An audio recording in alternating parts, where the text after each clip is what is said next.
The Global Corruption Barometer 2013 paints a bleak picture. 1 in every 4 people paid a bribe in the last 12 months when accessing public institutions and services, according to Transparency International's report. Robert Barrington is Executive Director. In terms of bribe paying, there are a couple of countries where 3 in 4 people say they've had to pay bribes in the past year. That's Sierra Leone and Liberia. Transparency International interviewed 114,000 people in 107 countries and found that more than half believe corruption and bribery has worsened in the last 2 years. Again, Robert Barrington. Ultimately, our target has to be policymakers, because leadership from the top is critical in this. And when you look at the countries that have improved, perhaps Georgia and Rwanda, compared to past surveys, it's generally been politically driven governments that want to do something about corruption that's made the change.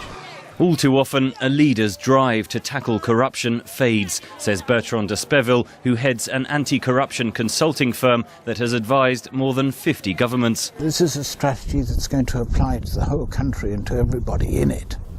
He suddenly dawns on him that that might affect colleagues, friends, political allies, family, maybe even himself.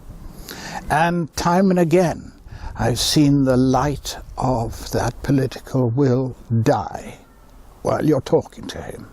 In India, in 2011, social activist Anna Hazare gained worldwide fame after leading a hunger strike against corruption. It's anti-corruption legislation, but the so-called Lokpal bill has yet to be passed. Despeville says the poor suffer the most and bribery must be tackled on every level. Corruption can have disastrous consequences. You only have to think of the fields of security or public health to realize the truth of that. One small bribe can have disastrous consequences. Being devoted to the problem, in my view, it is little short of scandalous. I don't believe it's that difficult. And indeed, places like Hong Kong and Singapore have demonstrated that it's not that difficult.